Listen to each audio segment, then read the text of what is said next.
justice administration. Now, first of all, we have to understand what justice is. What do you mean by justice? Can anyone from this gathering give me a brief and crisp definition? Can there be a definition of justice? What is just? Anyone? Justice has been derived from two Latin words, jus, which means that law, and fulfilling that, justice means applying it.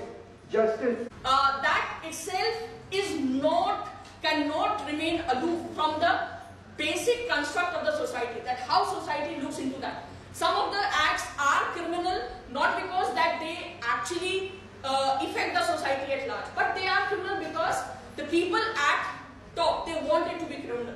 Some people who are more powerful, they want it to be criminal. So there are various political reasons, there are various economical reasons, there are various social reasons which actually make an act to be declared as crime. So it's not a very simple phenomenon to understand that why an act is a criminal, why an act is declared as criminal.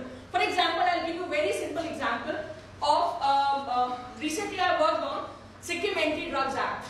Okay, now 𝐃𝐫 Anti-Drugs Act, in Sikkim, it is a golden state, commonly known as golden state, and very high literacy rate, and also as far as the other indicators of development are concerned, it is on a very high note. Maybe cleanliness, maybe other thing, as in you can talk about various gender ratio and all that.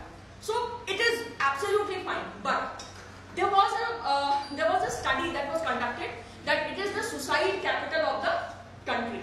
As in a huge number of suicides are being conducted in, the people commit suicide in Sikkim. So I tried to find out the reason, that why is it so that Sikkim is having such a high suicide rate.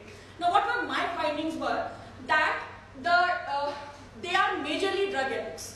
Now when you go into the deeper study, then you will come to know that this is something related to pharmaceutical drugs.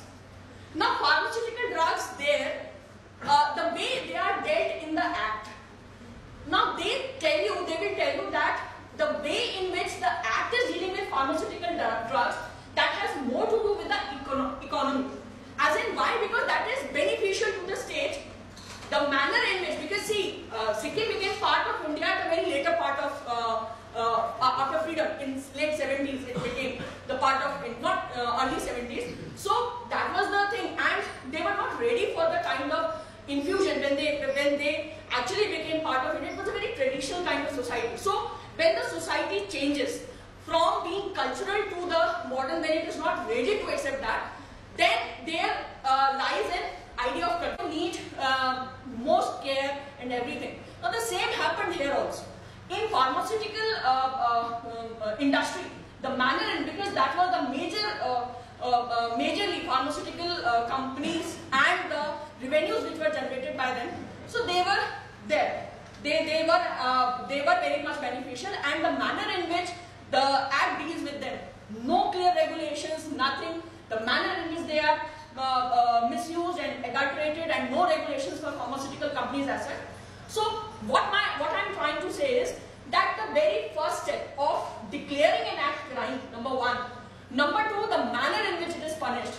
Number three, see, you cannot actually say it with full conviction that yes, this is the act which impacts the society, and that is why it is criminal, and that is why it is criminal in that way. So there are lots and lots of